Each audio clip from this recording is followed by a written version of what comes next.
Hello everybody, I am Jared Ross, the GeneaVlogger, and welcome back to another Professional Genealogist Reacts. On today's video, I will be reacting to twins get mystifying DNA ancestry test results from Marketplace from CBC News. Now, I believe CBC is Canadian, I'm not 100% sure, but I have had a ton of requests for this video. Some people writing out a little bit more than others, saying that, they'd really like to see what I have to say about this. I'm guessing that a big part of this will be they're twins. So being twins, everyone expects them to have everything pretty much the same. And so any sort of differences between their DNA would be the thing, the thing that everyone would point out with this.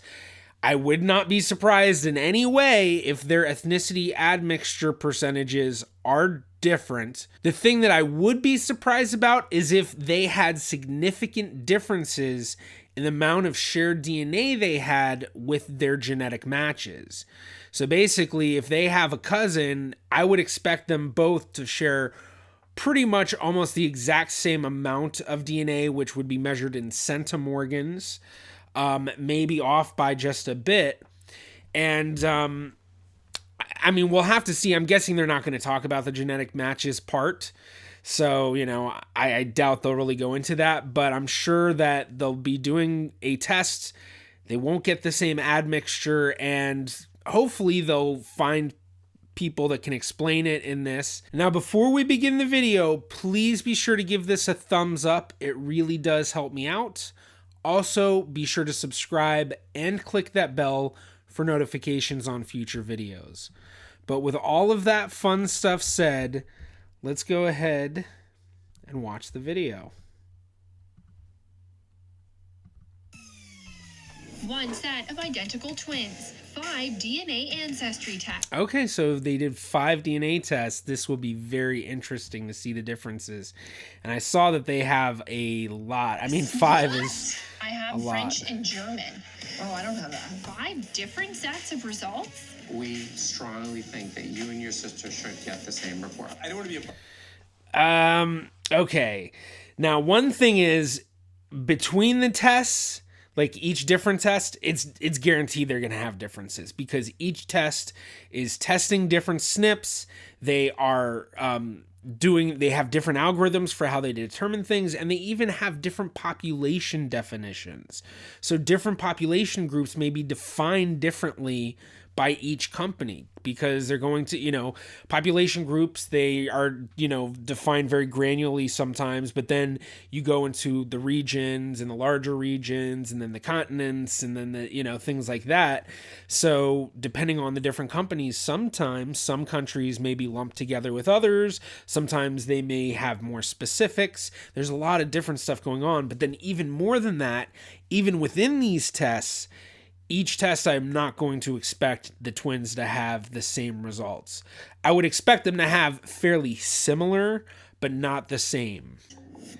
And I'm just going to say now, I already kind of said it, but I don't think they're going to talk about genetic matches because these type of things never talk about that because they want to focus on the thing that they can say, well, these are really wishy-washy, they're not for certain. Well, yeah, the ethnicity admixtures are not for certain, but the genetic matches are. And those have been immensely helpful in doing all of the things you hear about, like solving crimes, helping adoptees reconnect with their families, solving old family history mysteries. Like there's a lot of stuff going on, and it's mostly the genetic matches, not the admixtures. I'm on holiday in the Mediterranean. Tunisia, I think, is that way. And Sicily is that way. I'm heading back to my roots, or what I think are my roots. And I have Polish and Ukrainian roots too, or at least that's what my family tells me. So how can I be sure? I thought I married an Italian. I found out that I was only 16% Italian. The way to be sure for certain is to have cousins tests, and if you match them at the right amounts, then you know that you both descend from those ancestors. And the history that you have on those ancestors is your true family history.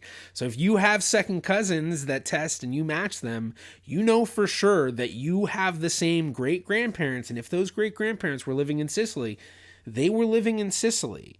If your admixture doesn't show Italian, doesn't necessarily mean anything that you're not Italian, or it definitely doesn't mean that your ancestors didn't live there if they did. Your DNA doesn't change depending on where you lived. The way the DNA works is it's based on population groups that are in certain areas, and then they compare those. So I'm going to try to keep these rants, not too long in this, because I know I'm going to have a lot of these, and they haven't even started really, and I'm already getting on all these different rants. He was 34% Eastern European. Judging by marketing like this, DNA tests have the answers. Companies promise their tests will reveal where you come from, who your people are. It's really nice to have some kind of a connection to my background. But just how accurate are they? We're testing 5 companies to find out. Ancestry DNA, 23andMe, MyHeritage DNA, Family Tree DNA, Big and Four. Living DNA. Okay, and Living DNA. So 23andMe, Ancestry, Family Tree DNA, and MyHeritage, or I like to refer to them as the Big Four. I think other genealogists have as well. Those are like the main ones when it comes to direct-to-consumer DNA testing. Living DNA has been around. It is verifiable. I definitely, if people want to do living DNA, I don't have anything against it really. I know it's not as large of a database, and I think their focus is mostly in the British Isles. So like if you have ancestry in Ireland, England, Scotland, the British Isles, or even Northwestern Europe, Living DNA may be able to give you some more breakdown there than some of the other companies, if I remember correctly. Because there are a few others outside of these as well that are pretty decent.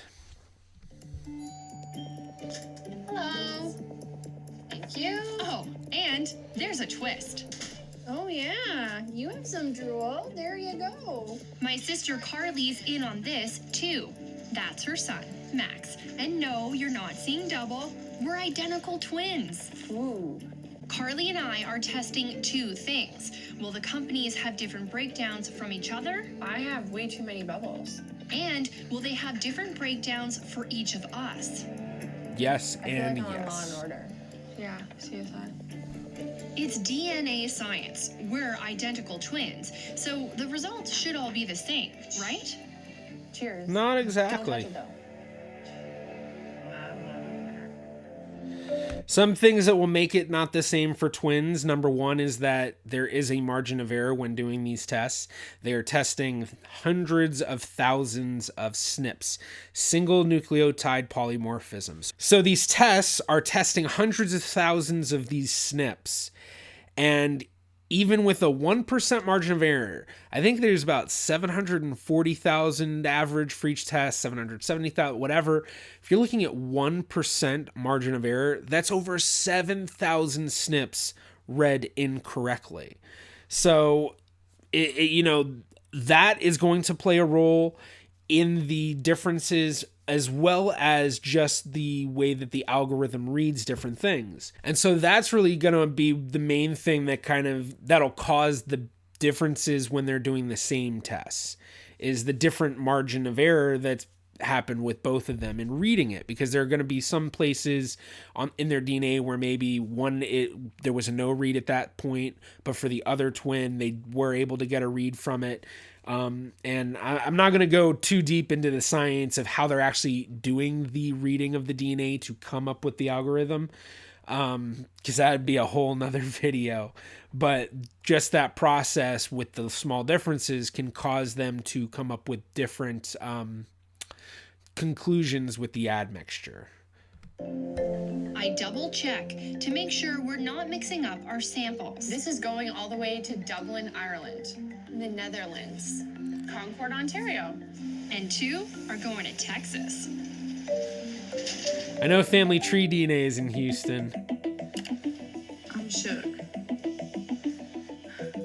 These Ancestry Never reacted to can that change one. some people's sense of who they are. 11% Scandinavia, which I love. Now this is crazy because, like I said, it's a big percentage. We are 53% Nigerian. Woo! First up, Ancestry DNA, the biggest in the biz. When was this done? I want to look at the date. Okay, so January 18th, 2019. So not too long ago. I mean, 2 years at this point. So the results have definitely been updated since then. What? 39% Eastern Europe and Russia. No way. What is yours? Did you get say? the exact same? Wow, didn't expect that much Eastern Europe. And it gets very specific with Italy. We did get Greece Sicily. and Balkans. Oh, cool. Okay. Family tree DNA. Family tree DNA throws us a few surprises. Wow. I'm 13% Middle Eastern. But what did Ancestry have for their? Oh wait, I went too far back. Oh yeah, it just shows the Eastern Europe. Oh wait, there we go. Okay, yeah, so they didn't get Middle Eastern, but they do have Turkey in the Caucasus. So yeah, maybe Turkey in the Caucasus, that's what's being read as Middle Eastern is on Family Tree DNA. Let's see. And then there's They've actually updated their My Origins. It looks completely different now. Iberia. Look, this is neat though. That's Spain. That's Portugal. Yeah, I never would have guessed. And get this, according to MyHeritage, MyHeritage is going to be very different. A lot of people, I hear this all the time, a lot of people really do not like the MyHeritage stuff. Or the admixture results. A lot of people have found that MyHeritage results seems the most off to them.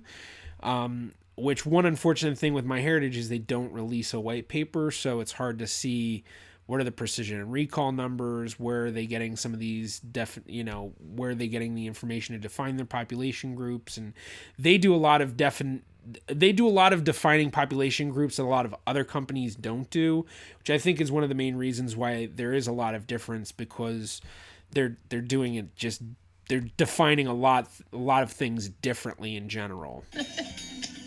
we may not even be Italian. Holy. So 60.7% okay, Balkan. click on it.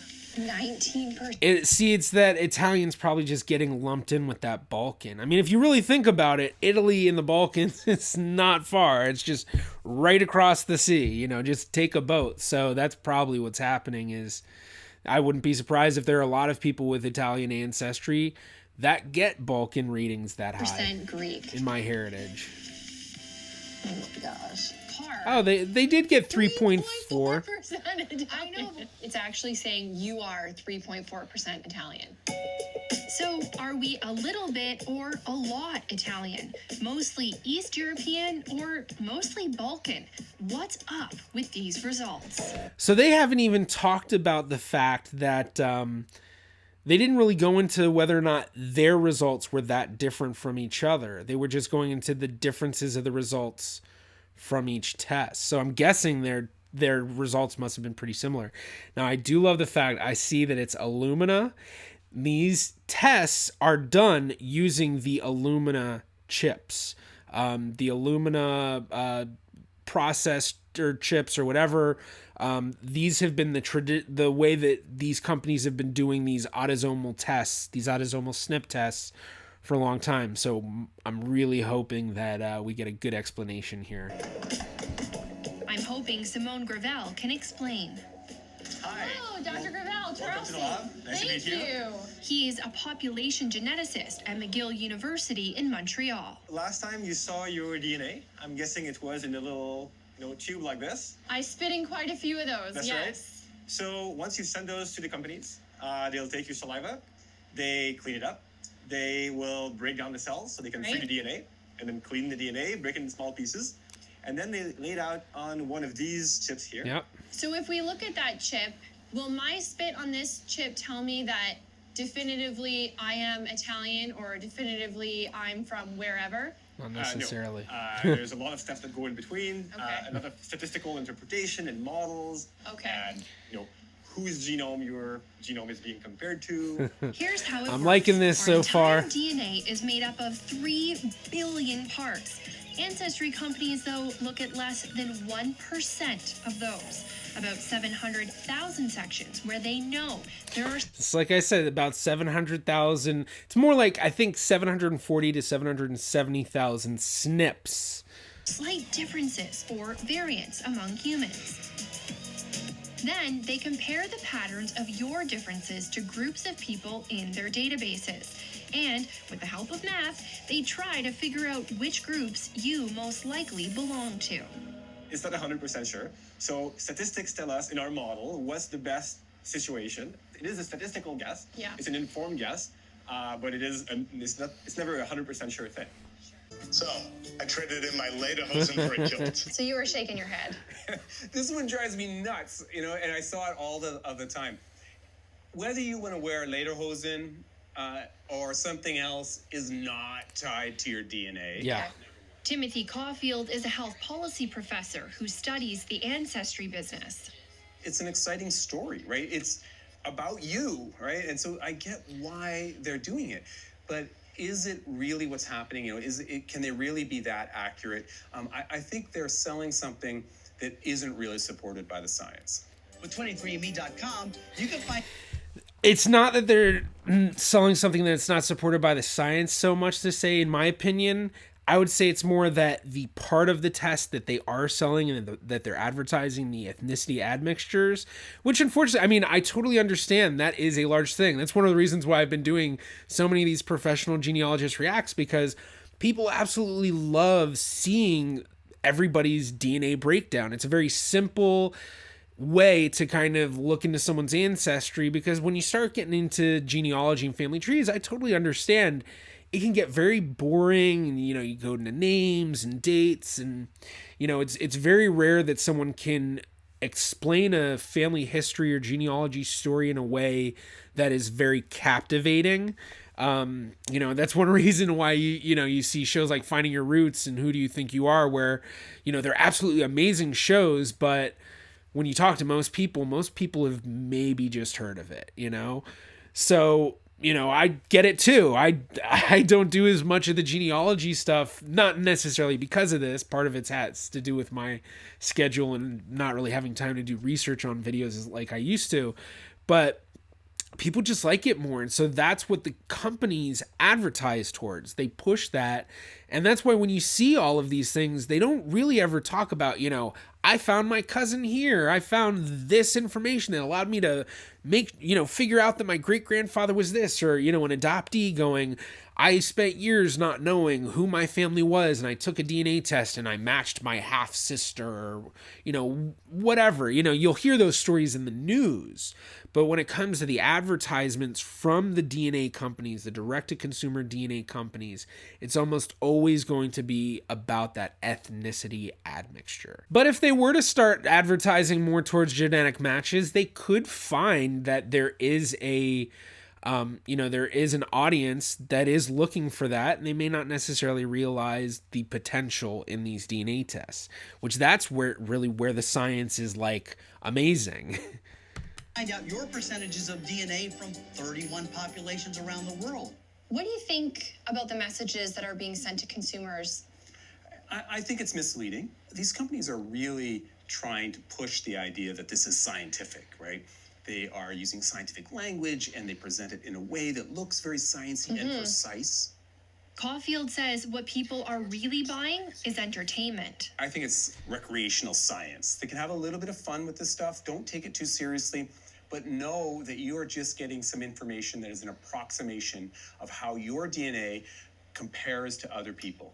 It's not tracing back your heritage. When you're talking about just the ethnicity admixture. And this is the part of these type of things that I don't like, is that, yeah, I get it. The ethnicity admixture is not 100%, but then they get guys like this where I don't know if this is everything he said. They could have cut it to make it sound like he's really saying there's no science behind it. yeah, there is science behind it. You know, science is the study of all these different things and coming up with hypotheses and testing those hypotheses and continually doing that. That's what science is. Science is not necessarily a definitive, this is what it is. It is based on experimental, or based on experiments and what we found and conclusions and all that. This is what we think. And that's basically what's happening. So he's really downplaying it, and more than anything, he's only talking about one part of these tests. One part of these tests. For the other stuff like genetic matches, that's at the top. You get a genetic match that has, 200 centimorgan shared with you, they are a relative with you. There's no question about it. Sure, if you come from an endogamous population, there might be a bit more going on and they might not be as close as you might think, especially if you're like coming from an island population. It might be a little weird, but either way, even then, they are going to be a relative. It just means that from an endogamous population standpoint, it's just much more distant and it's multiple times. This is the piece I hate about it. And like I said in the beginning, I bet you anything they're not going to talk about the genetic matches. At best, it might be like a minute where they say some people have found their family and done this, but basically not go into it at all. Just barely step on it. Back in Montreal, Gravel agrees. These specific percentages should not be interpreted as like definitive, like here's your percentage ancestry from this place. Like that's. See, I like the way he's explaining it better, because he's not saying things like the other guy was very like exactly what these media organizations like, where he's just like, yeah, this is recreational science. This isn't real science. Blah, blah, blah, blah. This guy's actually saying like, yeah, you can't take it definitively. But the way the other guy puts it, it makes it seem like you get these readings and you could say all of it's wrong. It's all wrong. That guy said so. So, I mean, I don't know. I might be getting on too much of a rant with this, so let me just continue. Not that. No. Yeah. The only ones where we can kind of interpret them like this are the continental level. Really? The most certain thing they can tell you is which continent you're from? And get this, over at Living DNA in the fine print, the company admits some of its results are guesses. We highlight the sources of your ancestry which are likely to be present, using our best guess of the exact source. And at 23andMe, their guesswork isn't apparent until we stumble upon this. Select confidence level. What? Yeah. Why does it say 50%? Does that mean you're only 50% sure what you told me is right? Oh no! Oh. Is that what it means? Yeah, I mean, or at least 50%. Yeah. Shocking. Only half. How is that shocking? Yeah. Do you think that most people know that? No. I would like it if they presented their uncertainties more clearly. I'd agree. That's why I like the confidence slider for 23andMe, because it will show them. And I hope they show what the results are going to change to, because it's just going to change to a lot of broadly Southern European, broadly Northwestern European, broadly European, just, really general, because that's as best they can do. Because as you get more specific with each population group, it's harder to define that. I don't think it's that shocking. I mean, I guess for a lot of people it is. So, but just, I don't know. Let's just continue. I'm ranting so much for this video. I bet that's what a lot of people wanted. They wanted me to rant like this. That's right. 50% confidence is 23andMe's default setting. Check out what happens when we switch it to 90%. It gets most broad. Confident setting. 23andMe says we're mostly from somewhere in Europe. Yeah. I would not take this as a science has spoken kind of thing. Forget all my Italian traditions That's and right, embrace that's right. the Balkan in me. Exactly, right? I would not do that. Yeah. At 23andMe, it's a promising start. Mine says 98.1% European, and yours says 98.2. So we're pretty close. Italian, 37.7. Ooh, 36.8. But then we begin growing apart. There's only 28% Eastern European on this one. And I'm only 24% Eastern European on this one. I'm 3.8% broadly European. Well, I'm 12.7. Wow, that's a big difference. Yeah. Wow. How is this Oh possible? my God. In search of answers, I travel to New England, to Yale University, and meet up with Mark Gerstein and his international team of computational biologists. They study DNA and statistics, and they are stunned by our twin results. I have to say that one really shocked us. I mean, we expected two identical twins to have the exact same ancestry, and they should. So the fact that they present different results for you and your sister, I find very mystifying. We thought, But they can download the raw DNA and look at each one of their raw DNA and see where did they read differently for each one. Come up with a percentage. If they're getting these guys that are the like amazing, or I forgot what they are, computational biologists or whatever it was, why couldn't they do that? Why couldn't they go and look through and try to come up with some? Maybe they do. I don't know. I don't know. This is the type of video that just, it feels so fear mongering with everything.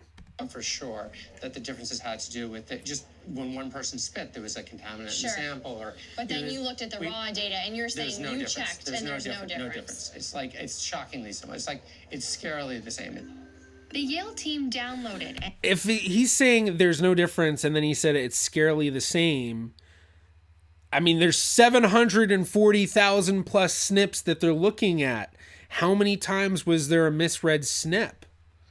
And compared our DNA sections from all 5 companies. Agreement between you and your sister is 99.6%, 99.7%. Okay, it's when you...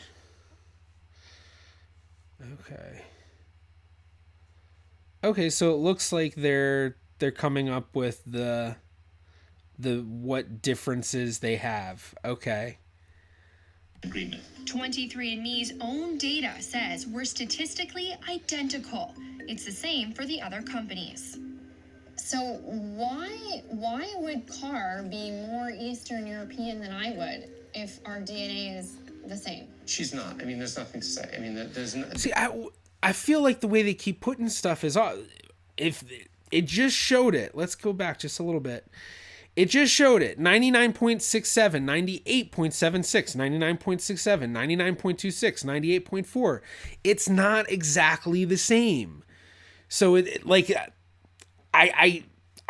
I don't know. It's let's continue. I just feel like they just keep playing it up like, well, if it's supposed to be exactly the same, but it's not. You already have looked at the numbers. If it's 99.67% different, that means there's 0.33% that is different between, or sorry, 99.67 that's same.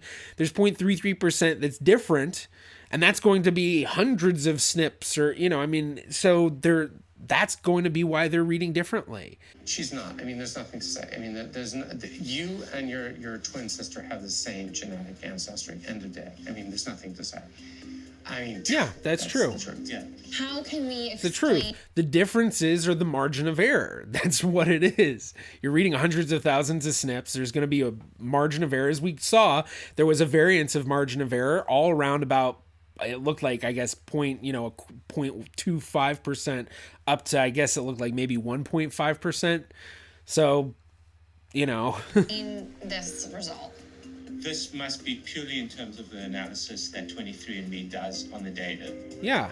23andMe the margin of error isn't the plus only company. The margin of error plus the complications of the analysis is what causes the differences. With funny twin differences.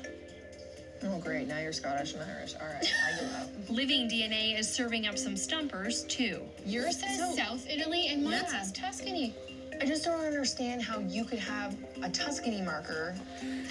See, the biggest issue, too, is just like when they show with the confidence slider, the confidence percentage back then, it was just a drop-down menu. Going from 50% to 90% on 23andMe, it goes from very specific to very broad.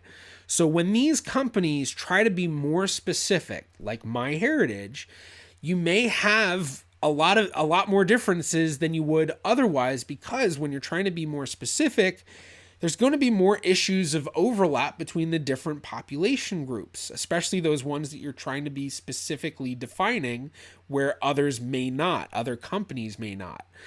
And so like with living DNA, you know, it's trying to define specifically what kind of Italian. It's going to be really difficult because for a lot of these other companies, they will often lump Italian readings into just Southern European and things like that. So trying not only to determine Italy, but then, you know, Tuscany region of Italy, that's really difficult.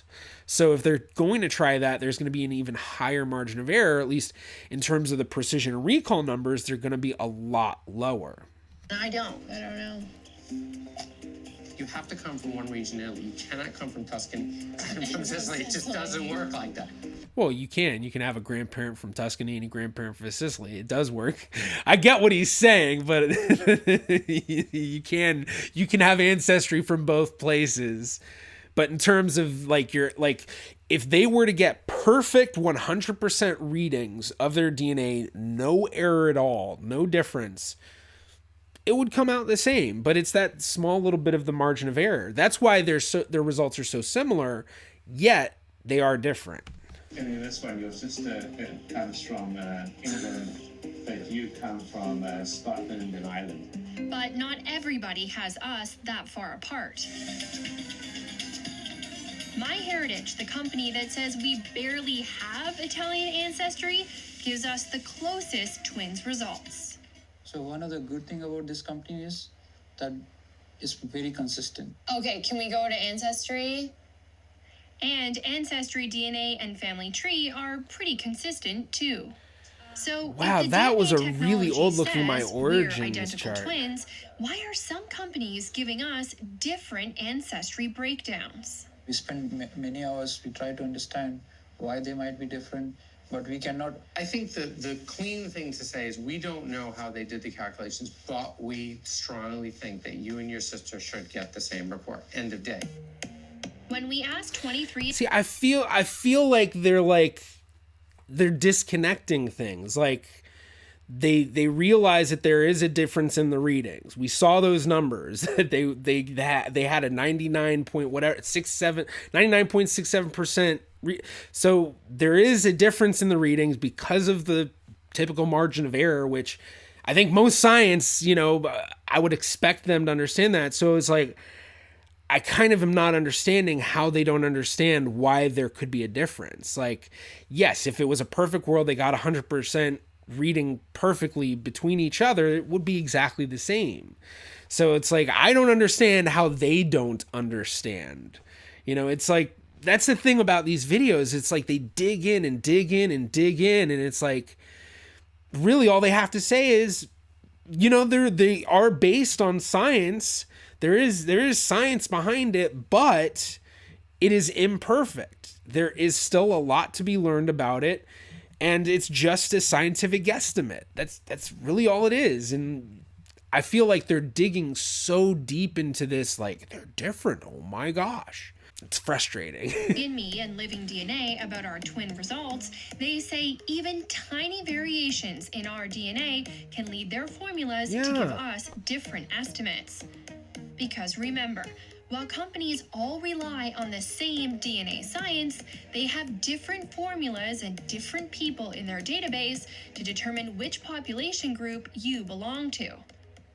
This was my first result, but it was updated to this when the database and math changed. Check out the differences. I think that's nuts how much it changed.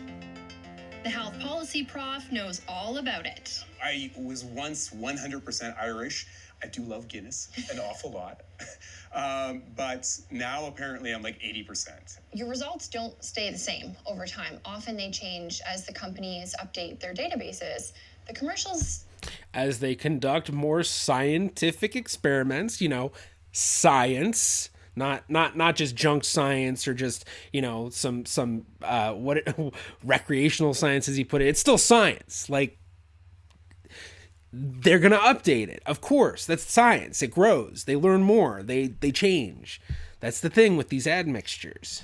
Don't mention that. What do you think of that? They don't mention that, right? And it actually does evolve, which is a really telling point. It shows how imprecise it is, and it also gives you a sense of the way the science actually works. People hear DNA and they think science, legit, CSI, Law and Order, everyone going to jail. Or why do people have this weird image of science? When people hear science, I feel like a lot of times they think science equals truth. It's not the case. Like, I don't know. That's probably like a whole thing outside of my whole realm thing, but it's like, you know, science is our best understanding based on the experiments and what we can see. It's not necessarily the truth. Science changes, it updates. Everything with science does. You know, I mean, it's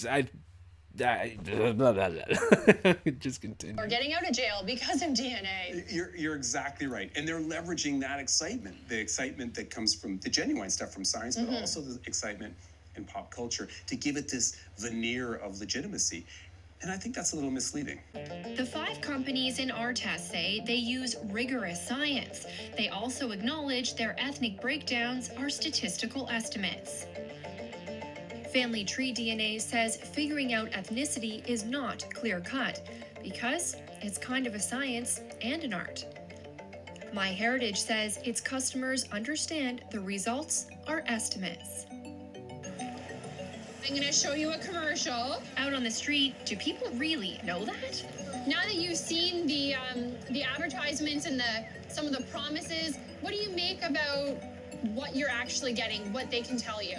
There's not a shred of doubt that what they're showing you is accurate. It's an estimate. Really? It's not accurate. Estimate, that's what experts tell us.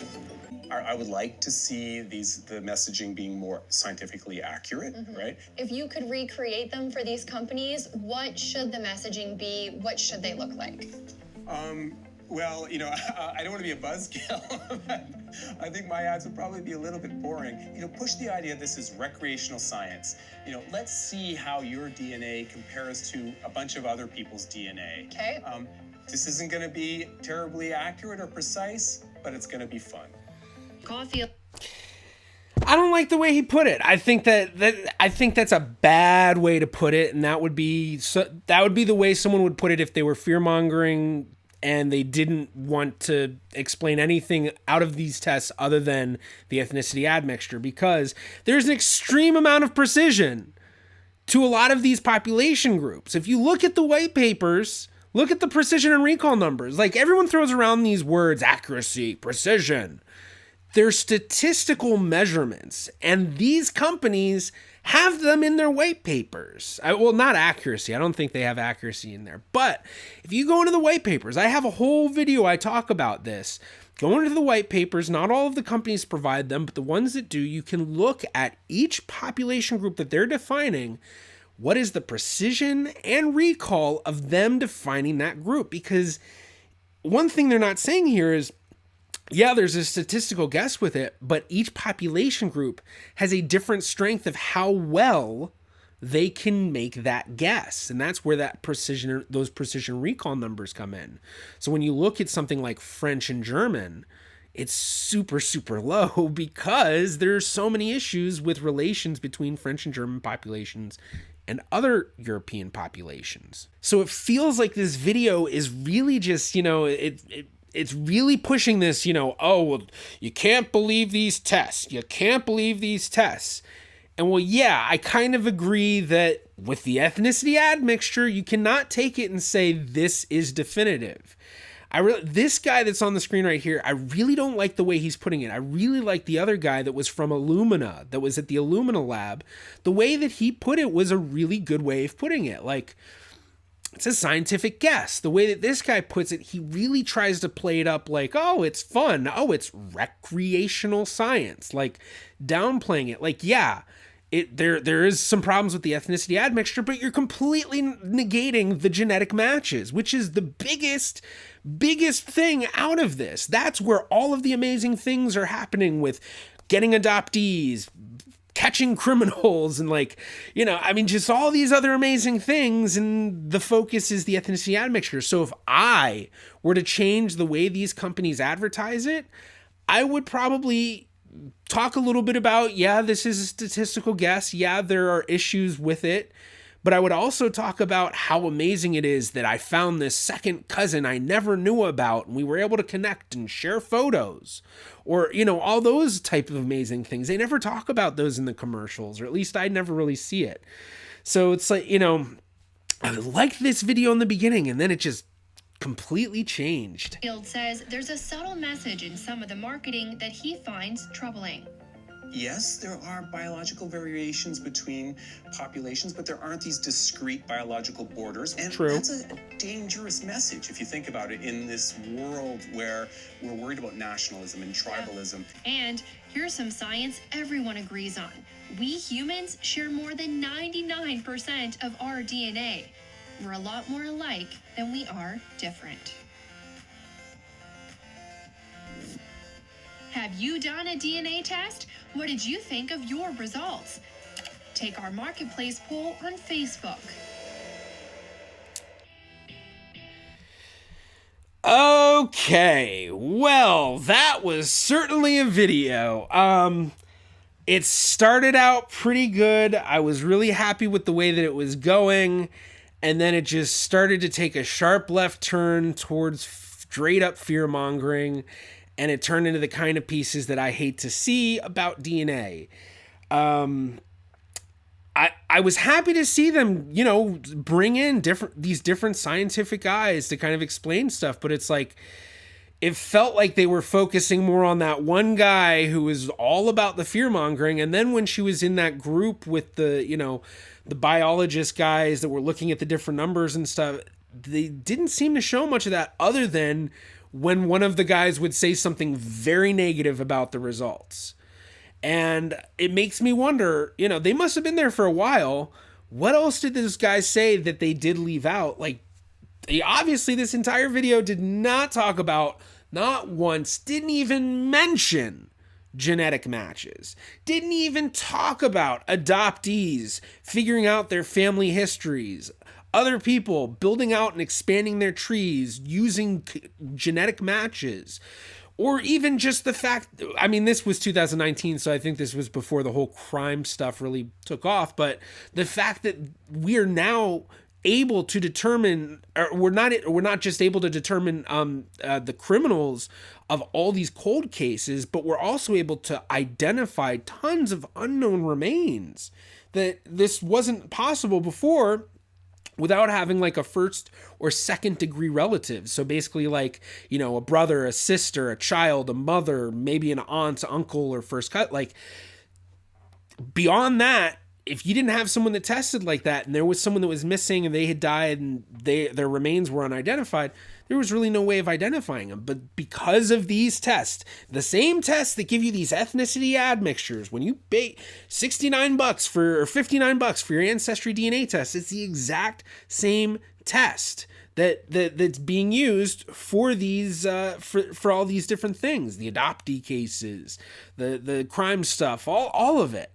So it's just, you know, it's videos like this where it's like, yeah, they themselves are doing exactly what they're saying against, where, oh, well, the way it's marketed and the way that it's done, it's really pushing only one side of the story. And that's what they're doing. They're only pushing this fear-mongering side of the story. I mean, fear-mongering might be a little overboard necessarily. They're not necessarily instilling fear. You know, some of these different videos I've seen where it's, you know, news groups and whatnot, they instill the fear with the, you know, what's going to happen? Are they going to clone us? You know, so I'm happy they didn't get into this. But it was one of these videos where all they talked about was the negatives of the ethnicity admixture. So, I mean, there were some good points that were hit on, but it was just too much of that same old, you know, we can't trust it. Oh, this is not accurate. If you go to look at these white papers, look for the precision and recall numbers, look at the different statistical graphs, the explanations of how they are coming to these conclusions, and the different, you know, how reliable they are, because they're trying to help you out. When you go on these sites, they do try to have all these precursors before you get your results saying, you know, this is just an estimate. Don't trust this 100%. all this stuff that they're kind of talking about that, they act like, ooh, nobody knows. Thank you so much for checking out this video. I do hope that you enjoyed. If you did, please be sure to give it a like. It really does help me out. You can also click right about here if you'd like to subscribe. It is completely free to do so. You can also follow me on Facebook, Twitter, or Instagram at GeneaVlogger. I'm the GeneaVlogger. See you in my next video.